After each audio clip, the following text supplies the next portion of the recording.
Henri Rossier. Il faut qu'il croisse. Peu d'hommes ont eu de Jésus une appréciation plus élevée, plus exempte de toute pensée personnelle que Jean-Baptiste. Il avait devant ses yeux l'époux, sachant que l'épouse avait avec lui une relation beaucoup plus intime que n'était la sienne. Mais sa position d'infériorité quant à la relation était pour lui une occasion d'admirer encore davantage le caractère du Seigneur.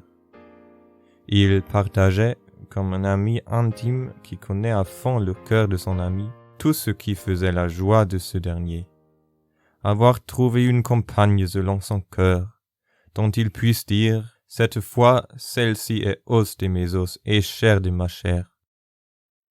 Il assistait en ami à ce triomphe d'un amour dont il n'était pas l'objet, mais dont son ami lui avait fait la confidence, car ce dernier n'avait pas de secret pour lui et avait pleine confiance en sa discrétion.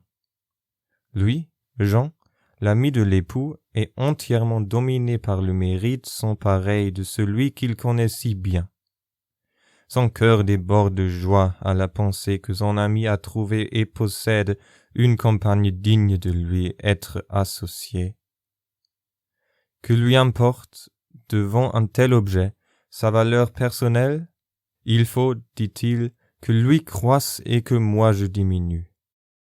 Pour que lui ait tout ce qui est dû à son infini mérite, aucun mérite, aucune dignité quelconque ne doivent subsister à côté de lui. Il doit occuper toute la place. Il faut souvent aux chrétiens une longue vie d'expérience humiliante pour être amené à s'exprimer comme Jean-Baptiste. Notre homme naturel a toujours la tendance de s'élever, jamais le désir de s'abaisser. Il n'aime pas à dire comme Jean, « Il faut que je diminue ».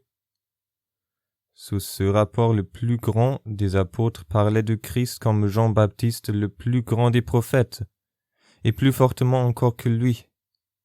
Quant à nous, Dieu nous apprend à parler ainsi, en nous plaçant sous une discipline salutaire. Si nous avons eu la folie de nous croire quelque chose, le blâme de nos proches, la critique de nos frères, les remarques d'un monde perspicace pour nous trouver en faute, nous ont bientôt appris le néant de nos prétentions.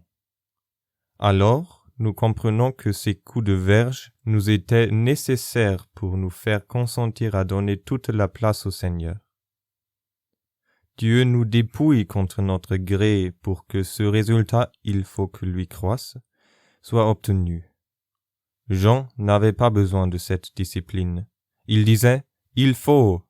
C'était un besoin de son cœur, fruit de son amour pour le Seigneur. Nous ne pouvons éprouver de joie quand la discipline nous force à reconnaître notre néant et nous prouve qu'en nous estimant nous-mêmes, en cherchant à croître, nous avons diminué notre Sauveur. Jean-Baptiste n'avait qu'un objet, le Seigneur, et, quoiqu'il sût qu'il était lui-même, par position, le plus grand des prophètes, il savait aussi que, personnellement, il n'était pas digne de délier la courroie de la sandale de Christ, de remplir vis-à-vis de lui l'office du dernier des esclaves.